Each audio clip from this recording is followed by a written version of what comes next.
Éxodo 20, de los versículos del 1 al 3. Dice la escritura así: Y habló Dios todas estas palabras diciendo: Yo soy Jehová tu Dios, que te saqué de la tierra de Egipto, de casa de servidumbre. No tendrás dioses ajenos delante de mí. Invito al pastor. Muy buenos días, hermanos. Como siempre, hermanos, es un gran privilegio adorar al Señor, pero también a través de este momento, ¿no? Que es la exposición y también la audición. Yo tengo el privilegio, hermanos, de exponer en esta mañana la palabra de Dios, pero ustedes también tienen el privilegio de escuchar la palabra de Dios. Y aunque usted piense que escuchar es algo pasivo, en realidad no lo es. Para escuchar o para escuchar bien hay que estar con todas las fuerzas del ser puestas allí para que podamos oír lo que el Señor va a hablar. Y hermanos, hoy vamos a empezar una serie de enseñanzas que, si el Señor permite, estudiaremos cada mes, una vez al mes, al final de cada mes. Y esa serie de estudios es la misma que veníamos estudiando también el año pasado, y es acerca de la ley de Dios. Ustedes recordarán que el año pasado también, a final de cada mes, tuvimos una serie de enseñanzas acerca de la ley, de cuáles eran sus usos, de cuál era su definición, y habiendo visto esas temáticas con relación a la ley, hoy vamos a empezar, vamos a sumergirnos en la ley moral que aparece descrita o presentada en Éxodo capítulo 20. Por eso, hermanos, les ruego que abran sus Biblias allí en Éxodo capítulo 20, que se ubiquen allí, que estén preparados para analizar en particular el prefacio de los 10 mandamientos. ¿Cuál es el prefacio de los 10 mandamientos? Es el versículo 2. Es el versículo 2. Ese es el prefacio o las palabras iniciales de los 10 mandamientos. Son las palabras introductorias de los 10 mandamientos. No obstante, vamos a mirar también algunas cosas del versículo 1 y el versículo 2. Y a través de estos dos versículos, hermanos, vamos a aprender 4 razones. Allí hay 4 razones por las cuales nosotros deberíamos obedecer y estimar los 10 mandamientos. Eso es lo que vamos a aprender del prefacio, o lo que el prefacio nos enseña. 4 razones para obedecer y valorar o estimar los 10 mandamientos.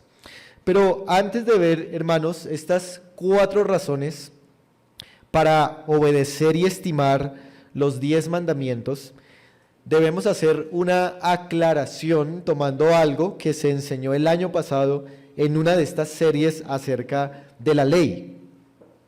Y esa aclaración, hermanos, es que nosotros como cristianos tenemos ahora la ley moral como una regla de vida y no como un pacto de obras. Esa distinción es muy importante porque nos va a ayudar a abordar correctamente la ley para nosotros hoy en día. Nosotros sabemos, hermanos, que no estamos predicando, no estamos enseñando acerca de la ley moral para mostrarles que ese es el camino a la salvación. Nadie se puede salvar por el cumplimiento de la ley moral. La ley no debe ser vista como un pacto de obras, a eso nos referimos. La ley no es el medio para la salvación. La salvación es mediante la fe en la persona y en la obra de Jesucristo. Pero la ley no ha sido abolida, sino que la ley ahora ha tomado un nuevo papel para los cristianos, y es que la ley es una regla de vida. La ley es pertinente, es vinculante para el pueblo de Dios en el nuevo pacto, sigue vigente sus 10 mandamientos para nosotros, y por eso, hermanos, vamos a ver este prefacio que nos va a dar estas 4 razones que nos van a ayudar a estimarla más y también a obedecerla más. Y vamos a ver, hermanos, la primera razón. Y ustedes notan que el versículo 1 dice, y habló Dios todas estas palabras diciendo. Noten que hay allí 3 expresiones que parecen como redundantes y son las siguientes.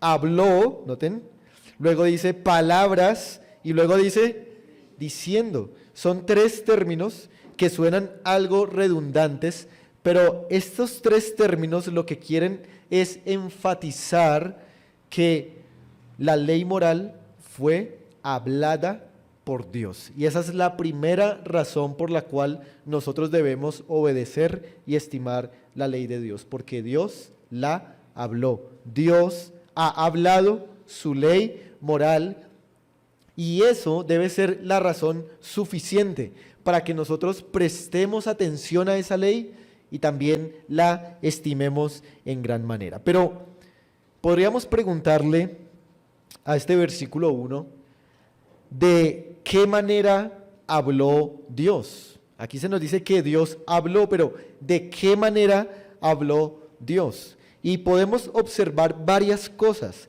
acerca de la manera como Dios habló aquí. La palabra de Dios nos enseña, en otros pasajes que vamos a revisar ahorita, que Dios está hablando, su voz se está escuchando, lo cual sucede muy pocas veces. A veces Dios hablaba a los profetas por medio de visiones o sueños, pero pocas veces o veces muy importantes, Dios hablaba directamente con su voz audible.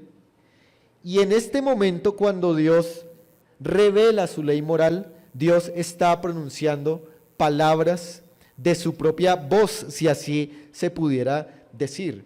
Pero Dios está pronunciando sus palabras a oídos de todo el pueblo de Israel que está junto a la montaña del Sinaí. Pero ¿quién es el que está ahí principalmente oyendo las palabras de la voz de Dios? Muy bien, Moisés, quien es el mediador de este antiguo pacto y especialmente de la ley moral. Moisés es el mediador que está cara a cara, hablando con Dios o escuchando las palabras que Dios está pronunciando. Escuchen este versículo. Cara a cara, dice, habló Jehová con vosotros en el monte, de en medio del fuego. Yo estaba, dice Moisés, entre Jehová y entre vosotros, para declararos la palabra de Jehová, porque vosotros tuvisteis temor del fuego y no subisteis al monte. Este pasaje que está en Deuteronomio capítulo 5 nos enseña que Moisés estaba oyendo las palabras y él funcionaba como un mediador entre Dios y entre el pueblo para él declarar las palabras que Dios estaba pronunciando. En otros pasajes en el Nuevo Testamento también se nos dice que Moisés fue el mediador de quien por medio de quien se dio la ley moral. Pero, ¿cómo más habló Dios? Hay un pasaje en Hechos capítulo 7 que dice lo siguiente. Dice, este es aquel Moisés que estuvo en la congregación en el desierto con el ángel que hablaba en el monte Sinaí y con vuestros padres, y que recibió palabras de vida que darnos. Hechos 7:38 dice que estaba con el ángel que le hablaba en el monte Sinaí. Este discurso lo da Esteban en el Nuevo Testamento, y Esteban dice que cuando Moisés estaba cara a cara con Dios, estaba recibiendo las palabras ¿de parte de quién? Dice, del ángel que le hablaba en el monte Sinaí. O sea que Dios estaba hablando en el monte Sinaí, pero Dios estaba hablando mediante el ángel de Jehová, y el ángel de Jehová en el Antiguo Testamento es la aparición preencarnada de la persona de Jesucristo. Así que Dios está hablando no solamente en el Padre, sino que también está en el Hijo, en el ángel de Jehová, hablando a oídos de Moisés. Pero además, no solamente está el ángel de Jehová, sino que hay una gran presencia de ángeles en este momento que también están oyendo las palabras que Dios está pronunciando.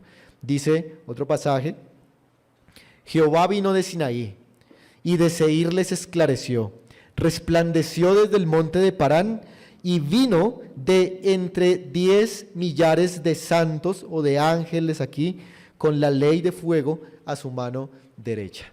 Noten este momento en el cual Dios está hablando. Está el Padre, está el ángel de Jehová, pero también hay 10 millares de ángeles más que están presenciando la entrega de esta ley. Así fue que habló Dios. Luego Pablo en el Nuevo Testamento, en su segunda carta a los Corintios, dice que esta entrega de la ley fue una entrega gloriosa. No tan gloriosa como el nuevo pacto, pero esta entrega de la ley fue una entrega gloriosa.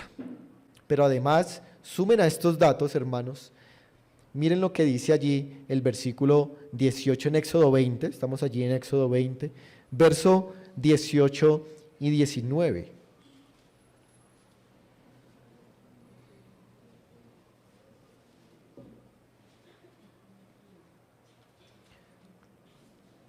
Dice así: todo el pueblo observaba el estruendo y los relámpagos y el sonido de la bocina y el monte que humeaba, y viéndolo el pueblo temblaron y se pusieron de lejos. Verso 19, y dijeron a Moisés: habla tú con nosotros y nosotros oiremos, pero no hable Dios con nosotros para que no muramos. El pueblo estaba temblando al escuchar la presencia de Dios que hablaba desde el monte Sinaí. Dios habló de manera temible. Fue un gran espectáculo el que el pueblo de Dios, los ángeles y Moisés mismo vieron cuando Dios habló. Así que, ¿de qué manera habló Dios? Hermanos, Dios habló de manera excelsa y gloriosa cuando dio su ley.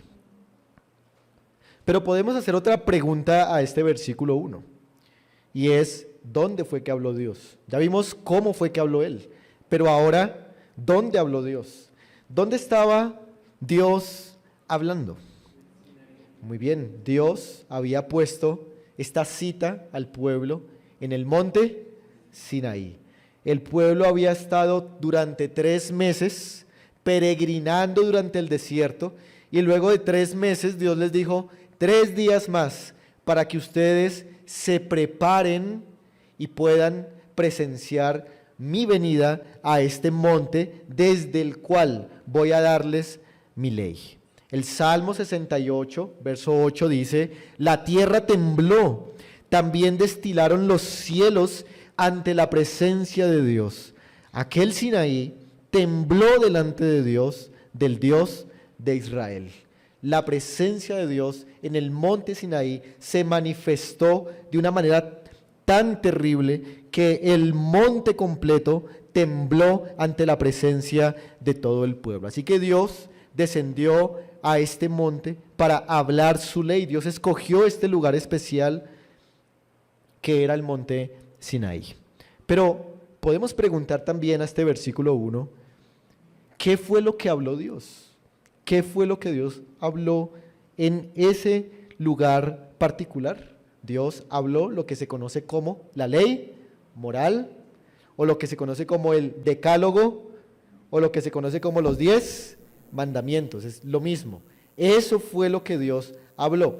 Pero también Dios dio las demás leyes ceremoniales y civiles. Pero si ustedes notan que lo primero que Moisés quiere dejar aquí escrito es la entrega de la ley moral, porque la ley moral tiene preeminencia por sobre la ley ceremonial y por sobre la ley civil, que eran el otro grupo, los otros grupos de leyes.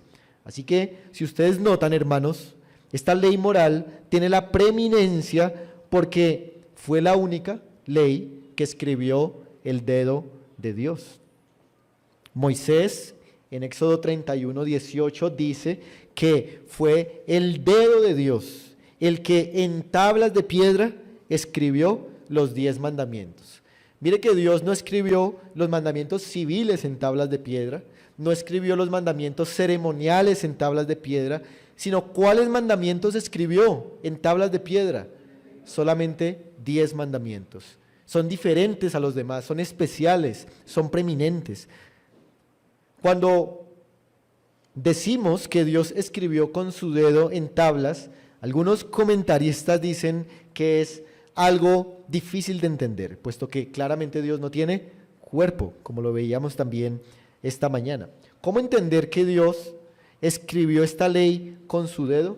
Bueno, en un pasaje que también vimos esta mañana en la escuela dominical, dice que Cristo sacaba demonios por el dedo de Dios. Allá en Mateo capítulo 12 dice, Cristo sacó demonios por el dedo de Dios. Pero si ustedes comparan con Lucas capítulo 11, dice que Cristo sacó demonios por el Espíritu de Dios, por el Espíritu de Dios. De manera que a la luz de esa comparación, el dedo de Dios es el Espíritu de Dios. Así que no solamente tenemos al Padre aquí, al ángel de Jehová, sino que también el Espíritu Santo es a través del cual Dios está escribiendo su ley en las tablas de piedra. No sabemos cómo ocurrió eso, es algo misterioso, pero está la presencia del Trino Dios dando su ley. Dios está hablando de una manera especial, hermanos, de una manera particular. Su ley moral es preeminente, no solamente porque la escribió el dedo de Dios, sino que también es preeminente porque fue la única que se guardó en el arca del pacto. El arca del pacto contenía los 10 mandamientos, no contenía los mandamientos civiles ni los ceremoniales, sino que contenía solamente los mandamientos morales. Así que esta ley moral que Dios habló aquí es una ley muy importante. Ahora, hermanos, ¿en qué nos hace pensar el hecho de que Dios ha hablado? Nos hace pensar, hermanos, que el pueblo de Dios debería temblar también hoy cuando su palabra es proclamada. Dios le dijo al pueblo que debían prepararse por ¿cuántos días? 3 días, mantenerse a la orilla del pueblo, y cuando eso ocurrió se llenaron de terror y de temblor porque este Dios les estaba hablando. Hermanos, nosotros deberíamos también aprender a prepararnos y a temblar cuando la palabra de Dios se está hablando, porque es la palabra de Dios, la misma que se pronunció aquí en el Sinaí, la misma que hoy se está pronunciando. Pero llama la atención, hermanos, que este Dios, el Dios de las Escrituras, ha hablado a través de su creación, por ejemplo, o habla a través de su providencia. Hermanos, pero nada es tan claro, tan importante para nosotros como el hecho de que Dios se dé a conocer a través de palabras que los seres humanos podemos entender y comprender. Así que si Dios ha hablado a través de palabras, nosotros deberíamos oírlas, escucharlas todas.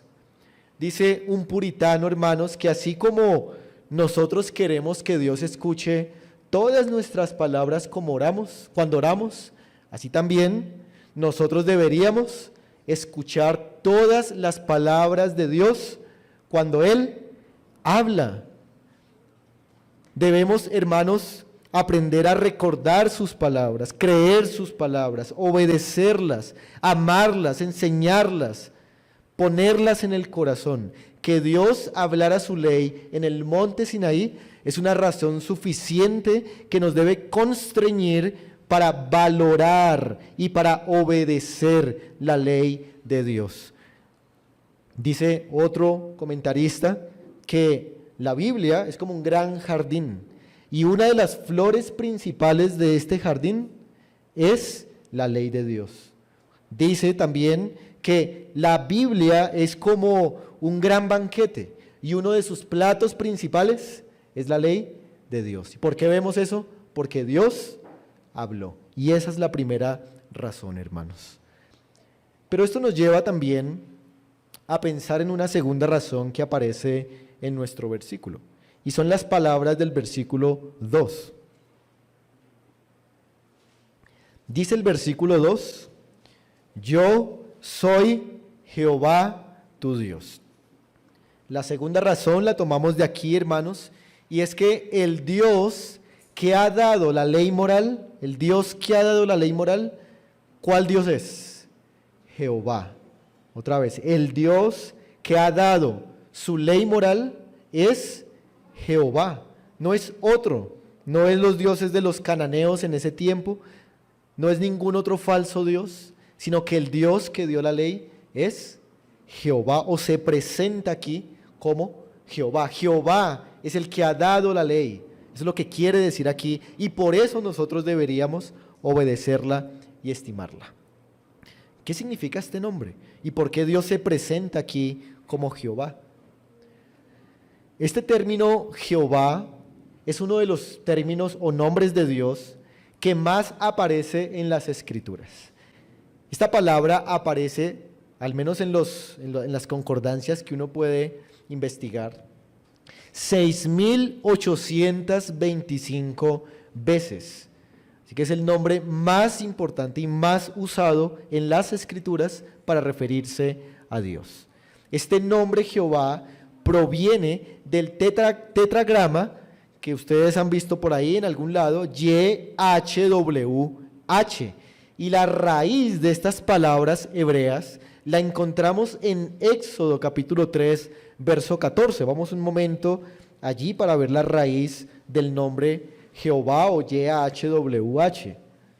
Éxodo capítulo 3, verso 14. Allí encontramos en hebreo la raíz de estas letras, que es la palabra Hayá, en hebreo, Hayá, y que aparece en el versículo 14. Dice así, y respondió Dios a Moisés, yo soy el que soy, aparece en mayúsculas, y dijo, así dirás a los hijos de Israel, yo soy. Ese es el nombre o la raíz del nombre Jehová que aparece ahí en Éxodo versículo 22.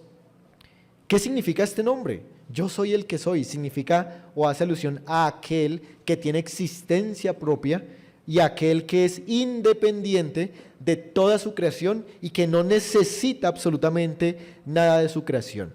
El nombre de Dios, Jehová, hace referencia a su majestad, a su trascendencia, a su omnipotencia, a su eternidad, a su poder, a su unicidad. Ese es el nombre que expresa las cosas más elevadas acerca de Dios. Este nombre también, hermanos, se lo atribuye Jesucristo mismo. Jesucristo es Jehová, Él se atribuye este nombre en el Nuevo Testamento. Por ejemplo, veamos un ejemplo. Vamos al Salmo 102, un instante, Salmo 102, y veamos cómo Jesucristo se atribuye este nombre, o cómo el Nuevo Testamento le atribuye este nombre de Jehová a Cristo. El Salmo 102, y miren el versículo 25, un instante. Salmo 102, 25. Dice así, desde el principio tú fundaste la tierra y los cielos son obra de tus manos. Noten que ahí dice desde el principio tú. En el contexto, ¿quién es ese tú que aparece ahí? Entonces uno se va más atrás, unos versículos antes, y miren el 21, por ejemplo. Para que publique en Sión el nombre de Jehová, y dice el versículo 25 del principio tú, Jehová. Entonces el verso 25, ¿de quién está hablando?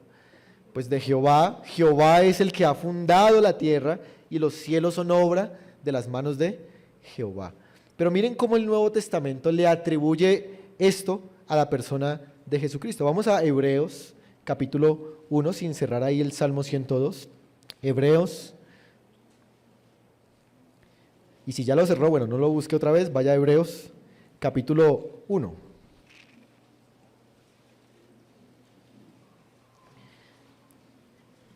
Y vamos a mirar en Hebreos capítulo 1, por ejemplo, el versículo 8. Hebreos capítulo 1, versículo 8, dice, más del Hijo, dice, paremos ahí. Entonces, ¿qué es lo que el autor de Hebreos va a decir o de quién va a decir algo? Del Hijo, ¿cierto? Entonces, del Hijo dice lo del versículo 8, del Hijo dice lo del versículo 9, y el versículo 10, ¿con qué letra comienza? Y, o sea, va a seguir hablando de quién? Del Hijo, del Hijo. Y miren lo que dice del Hijo en el versículo 10. Y, como si dijera, del Hijo dice, tú, oh Señor, en el principio fundaste la tierra y los cielos son obra de tus manos. Ese es el Salmo 102 que estaba hablando de quién, de Jehová. Pero aquí en Hebreos, ¿a quién se refiere eso? Al Hijo. Cristo es Jehová. Eso es lo que los autores del Nuevo Testamento entendieron. Pero este nombre Jehová que estamos analizando, hermanos, no solamente refleja la majestad de Dios, no solamente refleja a Cristo como Dios, sino que también este nombre es un nombre que expresa lo temible que es Dios. Siempre que se menciona Jehová, los hombres deberían temblar ante ese nombre majestuoso. Miren, por ejemplo, Deuteronomio capítulo 28. Deuteronomio capítulo 28. Y el versículo 58 nos muestra la característica del temor que debe acompañar a una persona cuando escucha Jehová. Deuteronomio 28, 58 dice, si no cuidares de poner por obra todas las palabras de esta ley que están escritas en este libro, temiendo este nombre como glorioso y temible, Jehová tu Dios. Así que miren que este nombre siempre está asociado con la gloria de Dios y con el temor que los hombres le deben a Dios. Pero debemos preguntarnos ahora, hermanos, ¿qué implica el hecho que haya sido Jehová el que dio la ley en el Sinaí? ¿Qué implica que haya sido este Jehová? Pues lo que implica, hermanos, es que si este Jehová majestuoso y alto es el que ha dado la ley moral, nosotros deberíamos tener una actitud diferente hacia la ley de Dios. Si Dios, el Jehová de los ejércitos, dio la ley, nuestra actitud hacia la ley debe ser cambiada. Hermanos, nosotros por naturaleza tendemos a ser indiferentes a las cosas de Dios, rebeldes o ignorantes hacia las cosas de Dios. Pero cuando entendemos la majestad de este Dios y toda su gloria, deberíamos afectarnos en nuestras emociones, en nuestra mente, y deberíamos más bien estimar el hecho que el Jehová Creador también ha hablado, estimar el hecho de que Él quiere que nosotros obedezcamos, que nos esforcemos por comprender su ley. Hermanos, si la ley hubiese sido dada solo por Moisés, para mí eso no tendría ningún valor. La ley no me interesaría, pero la ley no la trajo Moisés. Moisés solamente fue un mediador. La ley la habló Jehová. Y eso me llena, a mí por lo menos, de mucho temor y de aprecio hacia la ley que Dios ha dado. Piense usted, por ejemplo, pues todas las ilustraciones no son perfectas, pero piense por un momento, hermanos, en un coleccionista de autos a escala. Piense en un coleccionista de autos a escala. Este coleccionista de autos a escala ha comprado muchos carros, muchos autos, pero resulta que uno de esos carros se lo regaló el papá de ese coleccionista de autos. ¿Por cuál carro creen ustedes que ese coleccionista va a tener más afecto? Porque el que le regaló el papá. Algo así, hermanos, es la ley de Dios. La ley de Dios debe ser más especial porque es el Jehová, el creador, el dueño de esta creación, el que nos la ha dado y por eso debemos tener aprecio por ella. Pero también, hermanos, otra implicación de que es Jehová el que ha dado la ley, es que como Jehová la dio, comprendemos entonces el carácter que tiene la ley. Hermanos, ¿cuál es el carácter que tiene la ley de Dios? Pablo dice en Romanos que la ley a la verdad es santa y el mandamiento es santo, justo y bueno, ¿cierto?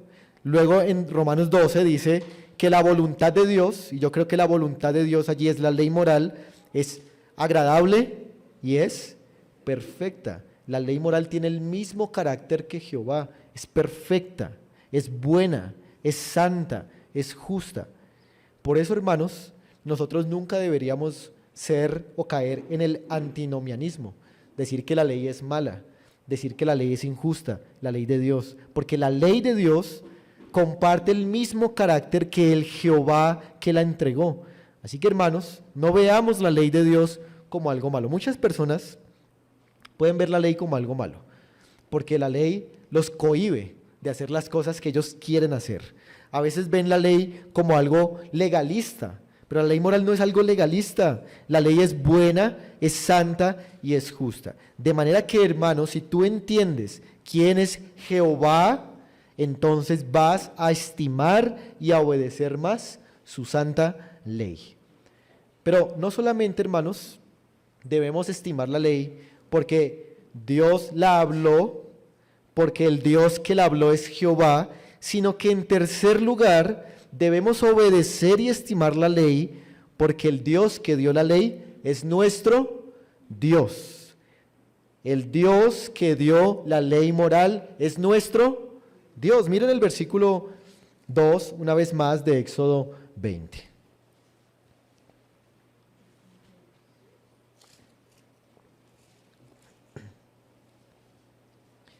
Dice el versículo 2, yo soy Jehová, ¿qué? Tu Dios, tu Dios. Así que esa es una buena razón por la cual debemos apreciar y obedecer la ley moral, porque nuestro Dios es el que nos ha dado su ley. Hermanos, Jehová no solamente es un Dios que está lejos, no solamente es un Dios que es trascendente y que es temible y que es glorioso, sino que Jehová es un Dios también cercano, que tiene tanto poder que puede relacionarse con pecadores como usted y como yo. Ese es nuestro Dios. Dios no está lejos solamente, no solamente es trascendente, sino que también es inmanente, está entre nosotros y está relacionado con nosotros. Este Dios tiene la capacidad de relacionarse con sus criaturas y en esa relación es que Dios ha dicho cómo es que las criaturas deben relacionarse o comportarse con Él. Pero podríamos hacer una pregunta y es, ¿cómo llega este Jehová trascendente, santo y justo, a ser nuestro Dios? ¿Cómo llega Jehová a ser nuestro Dios? Y pudiéramos dar muchas respuestas a eso, pero en primer lugar, este Dios llega a ser nuestro Dios porque Él nos ha creado.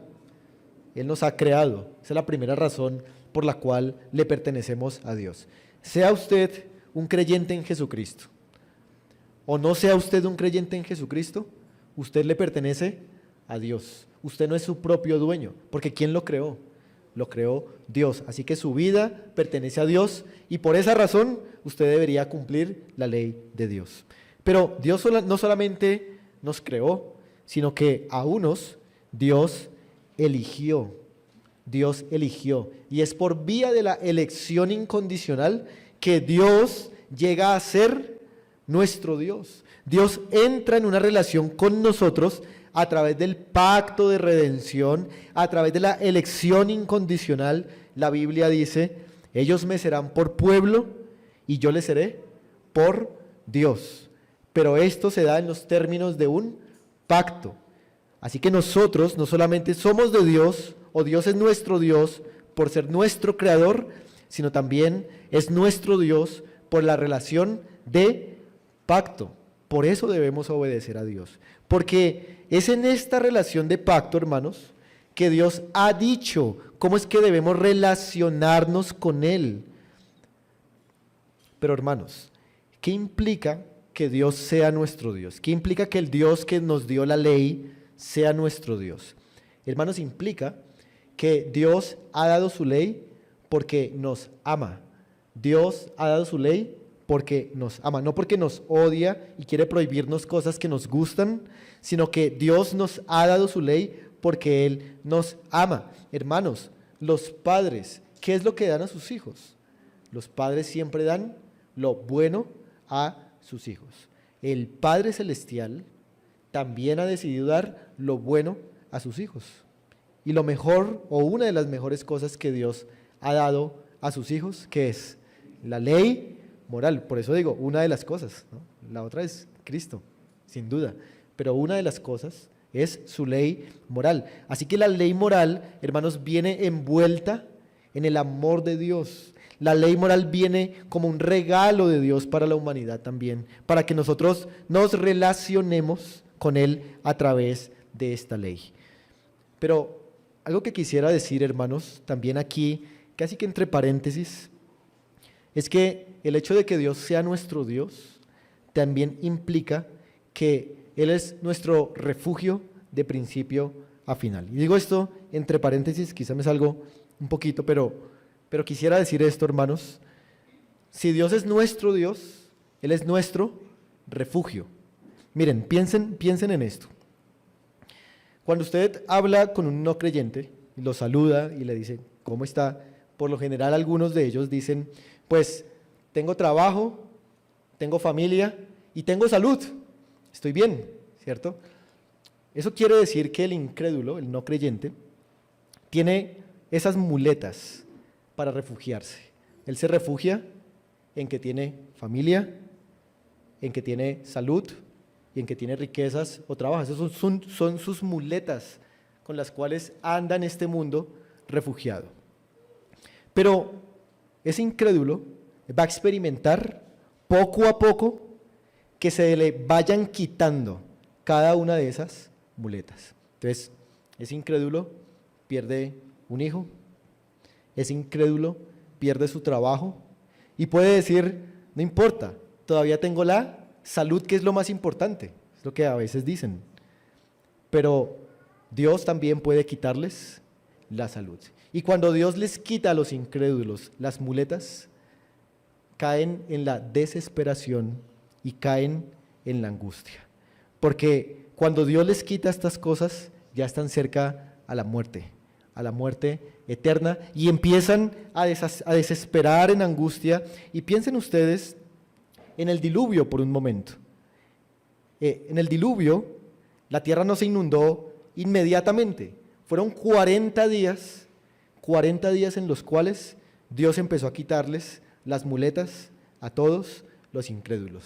Les empezó a quitar sus cosechas, les empezó a inundar sus casas, pero ellos corrieron a los árboles pensando que ahí estarían bien, pero pronto los árboles también se inundaron, pero corrieron a los montes más altos.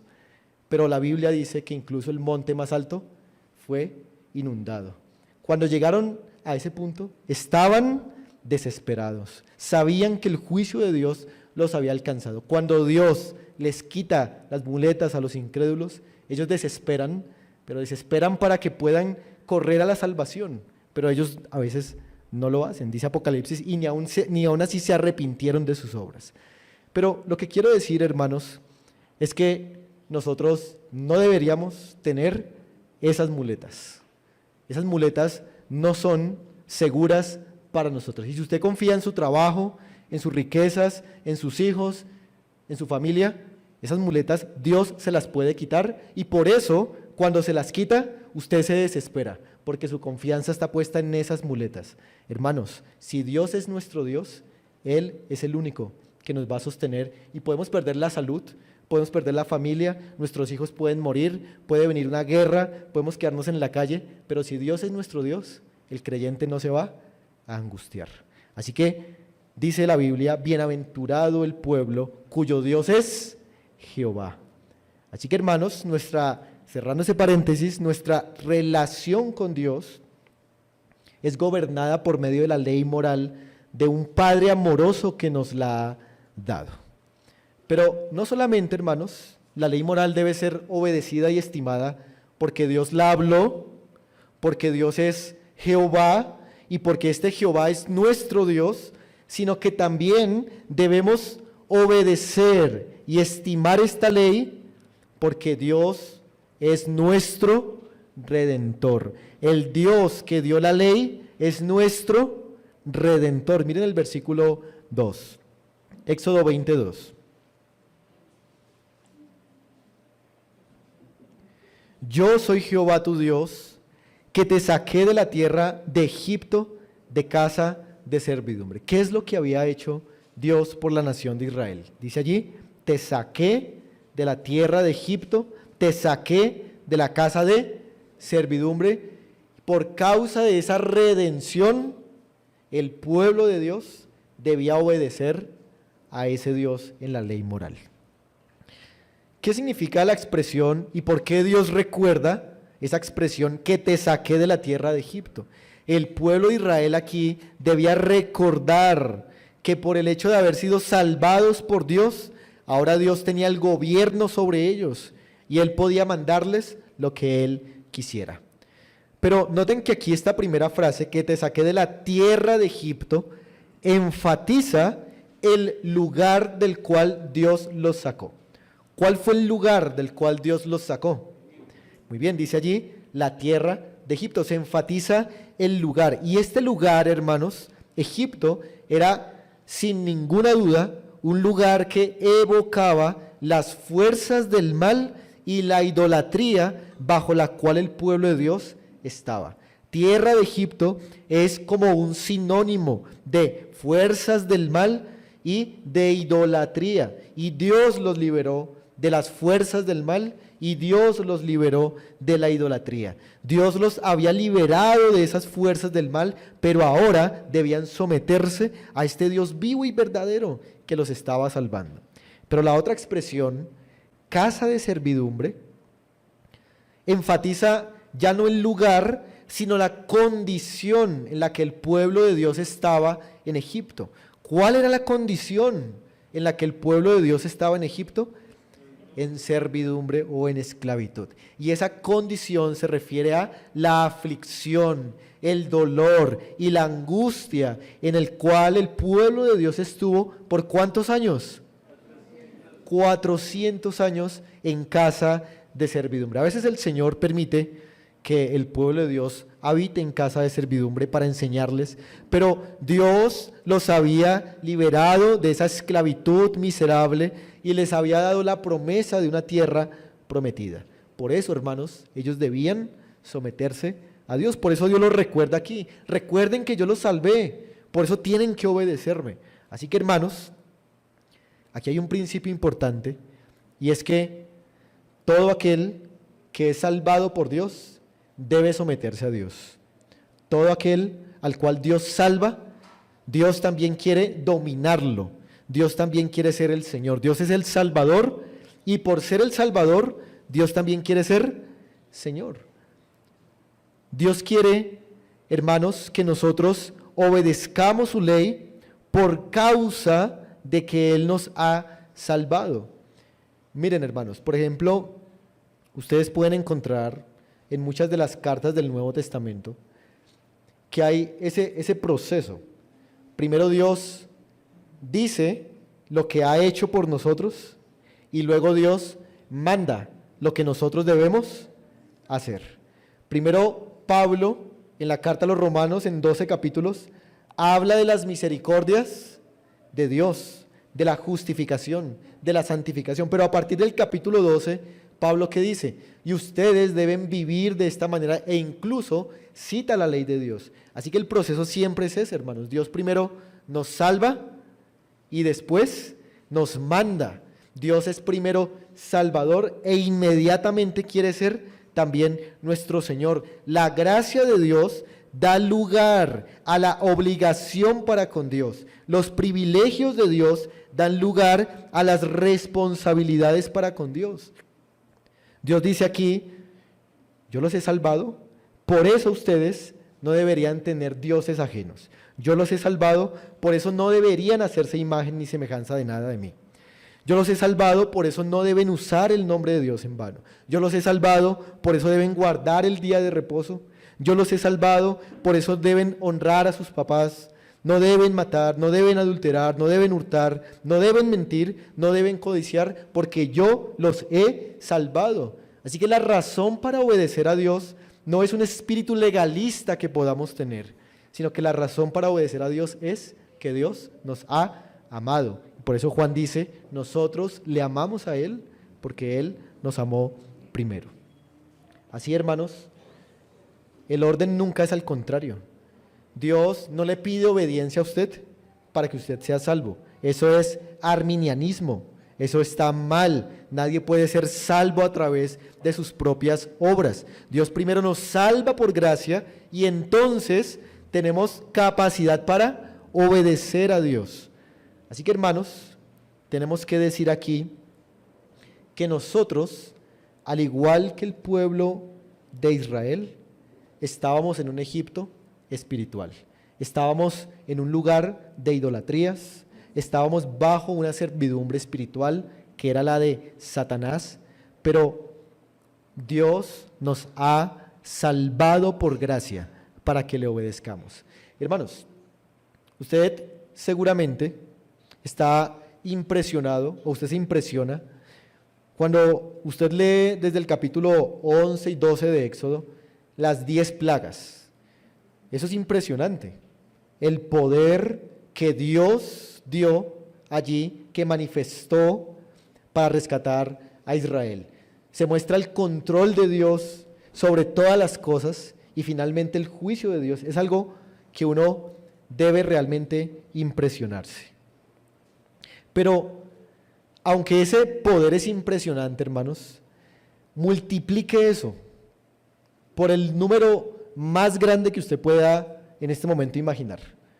Multiplique el poder con el cual Dios sacó a Egipto, multiplíquelo por el número más grande que usted pueda imaginar, y el resultado que le dé no es ni siquiera un poquito del poder que se ha demostrado cuando Cristo murió en la cruz para salvarnos de nuestros pecados. El poder de Dios que se derramó en la cruz del Calvario es infinitas veces mayor que el poder que Dios mostró en las plagas cuando liberó a Israel. Así que sí, hay más poder, hay más manifestación de Dios en la cruz de Cristo. Eso debería constreñirnos para también obedecer su ley moral. Dios nos ha salvado, hermanos, para que le obedezcamos. Ese es nuestro impulso, el amor de Dios. Así que, hermanos, hasta aquí hemos visto el prefacio de los 10 mandamientos. ¿Cuál es la enseñanza, hermanos? Para que vaya a su casa pensando en esa enseñanza. La enseñanza del prefacio son 4 razones para obedecer y estimar la ley de Dios. ¿Cuáles son esas 4 razones? Primero, Dios ha hablado su ley. 2, el Dios que ha hablado es Jehová. El Dios que da su ley es nuestro Dios y el Dios que ha dado su ley es nuestro Redentor. Pero falta algo aún, hermanos, por ver aquí, y es que aquí está la persona de Jesucristo también. Moisés fue el mediador, ¿verdad?, de este pacto, pero Cristo es superior a Moisés porque Él es el mediador del nuevo pacto, un pacto que no solamente nos pide, sino un pacto que nos ha dado la gracia y el amor de Dios para poder obedecerle. El pacto con Moisés no proveyó gracia para nadie, era esfuérzate, esfuérzate.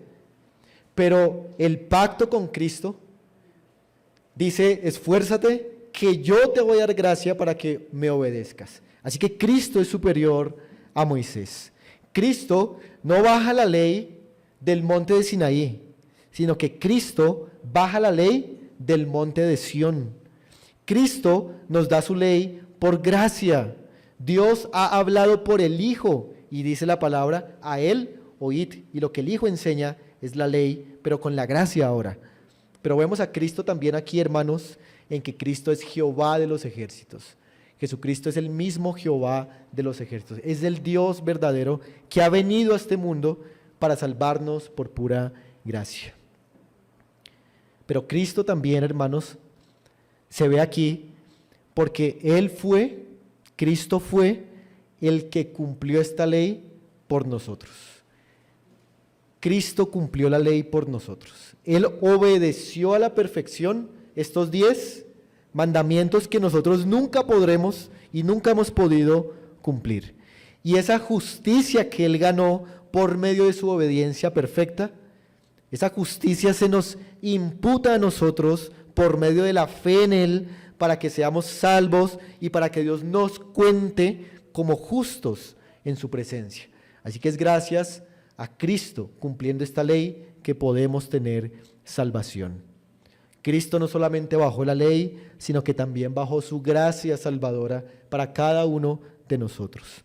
Y quizá aquí hayan personas que no son creyentes en Jesucristo, que no han puesto su confianza en Él. Pues déjeme decirle que usted está en una condición espiritual terrible. Usted está en Egipto, usted está en un lugar de idolatría, usted está en un lugar de servidumbre. Dios le va a quitar un día las muletas en las cuales usted se apoya. Y si usted no tiene a Dios por Dios, usted se va a desesperar y va a terminar por siempre en el infierno. Esa es la mala noticia. Pero la buena noticia del Evangelio para usted es que Cristo ha venido a cumplir el pacto eterno que hizo, a salvar a sus escogidos, a pagar en la cruz del Calvario por ellos, por todos sus pecados, y ya todo está hecho. Lo único que usted debe hacer es estirar su mano, la mano de la fe, que puede otorgarle perdón y vida eterna, que puede justificarlo por gracia.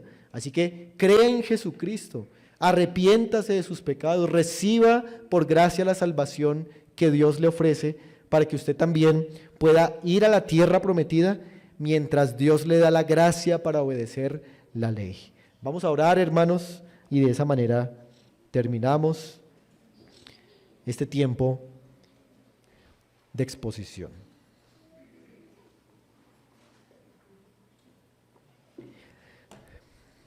Padre Celestial,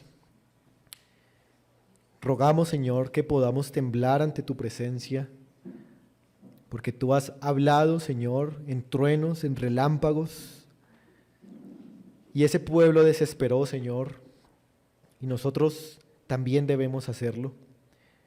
Pero también, Señor, nosotros nos regocijamos porque has hablado otras palabras de gracia, de salvación para los pecadores como nosotros. Nos regocijamos, Señor, en tu palabra.